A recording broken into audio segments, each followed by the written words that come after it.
का समय जब निकट आता है तो वायु उत्क्रमण से इसकी पुतलियां चढ़ जाती हैं, श्वास प्रश्वास की नलिकाओं में वायु आना जाना रुक जाता है, कफ भर जाता है।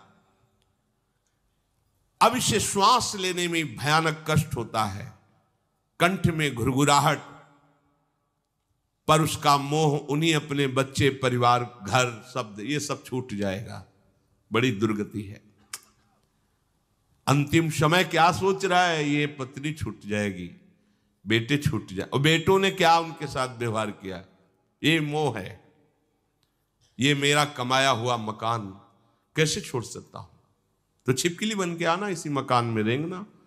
पक्का आपका अंतिम फाइनल आपका चिंतन होता है, आपका चिंतन वही बनेगा जो जीवन भर आपने किया, उसके परिणाम में बंधु बांधव आकर घेर लेते और मनाने लगते हैं कि अब जल्दी मर जाए, भगवान उठा लें इसे। मृत्यु पाश के वशीभूत महान कष्ट को भोगता हुआ अपने परिवार का चिंतन करता है। वो मूड ये भी नहीं सोच पा रहा कि अगर अंतिम समय कृष्ण बोल दूं, राधा बोल दूं तो काम बन जाए। कुटुंब का भरण पोषण और मोह में लगा हुआ यमराज के दूत आते हैं, मार मार के उसके प्राणों को खींचते हैं। वो तो मार वही जानता है जिस पे पड़ती है, पर सोचता कौन है, विवेक है नहीं, इसलिए सोच काम नहीं करती।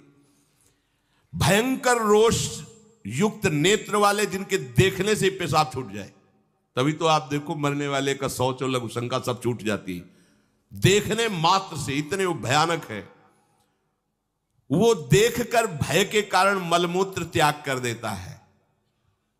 सा दृष्ट्वा त्रस्त हृदय स्रकन मूत्रम विमुंचति, इतना भयावह स्वरूप होता है उनकी घुड़क, और उनकी मार की टट्टी पेशाब सब छोड़ देता है।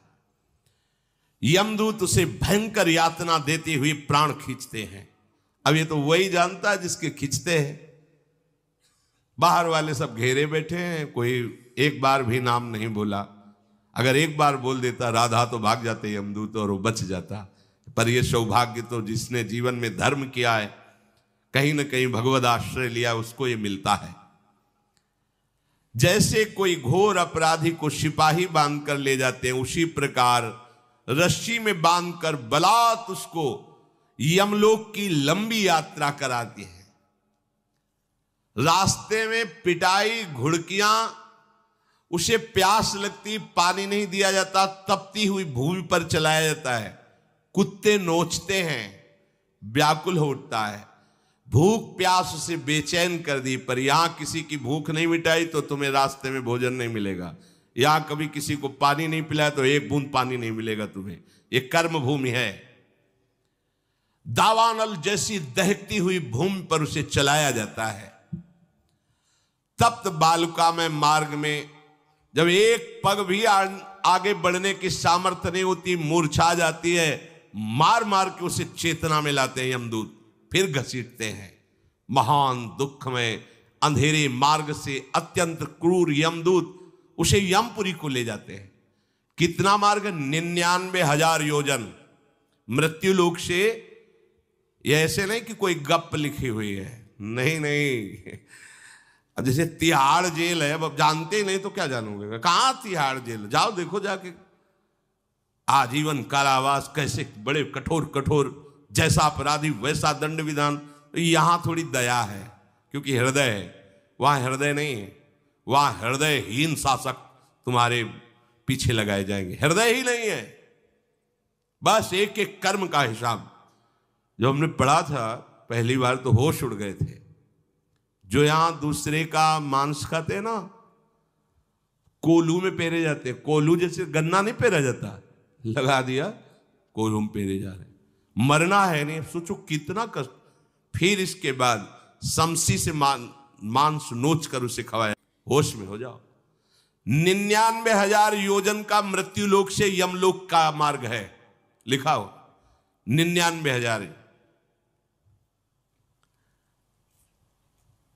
योजनानाम सहस्राणी नवतिम नवचाध्वनः त्रिभिर्मुहूर्तैर्द्वाभ्याम वा नीतः प्राप्नोति यातनः। एक योजन का मतलब 4 कोश, 99,000 योजन।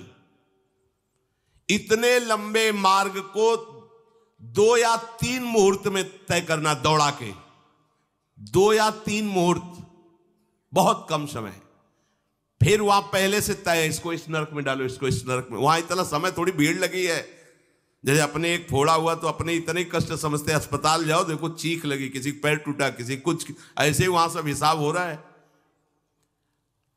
उसको धधकती हुई लकड़ियों में जलाया जाता है, कहीं दूसरों के द्वारा काट काट कर उसको उसका ही मांस खिलाया जाता है। यमपुरी के कुत्तों के भयानक दांत होते हैं, जिंदा, अब मरना है नहीं वहां। भयानक गिद्धों के द्वारा आंतें खींची जाती है। यहां सांप बिच्छू डांस जिसको मारा है, वहां भयंकर रूप रखकर उसका खून पीते हैं। हिसाब है बहुत होश में। यहां तुम किसी के शरीर को काट दो तो मर जाएगा, वहां ऐसा नहीं होता। वहां बार बार काटा जाएगा, मरोगे नहीं, पीड़ा वैसे ही होगी। बड़े भयानक कष्टों को भोगता है। तामिस्त, अंधतामिस्त, रौरव आदि नरकों को भोगता है। हे माता, भगवान कपिल देव जी कहते हैं, जो पुण्य आत्मा लोग होते हैं स्वर्ग आदि में जाकर पुण्य भोगते हैं, लेकिन दोनों को फिर गिरना होता है, क्योंकि वो भगवान का भजन नहीं किए, इसलिए पुण्य भोग कर मृत्यु लोक आते हैं, वो पाप भोग कर नरक से मृत्यु लोक आते हैं। माता जब उनके भोग संपन्न होते हैं नरक आदि के, अब वो जन्म लेते हैं। फिर यहां ध्यान से सुनना, जब जीव को मनुष्य शरीर में जन्म लेना होता है तो प्रकृति में वर्षा के साथ आता है।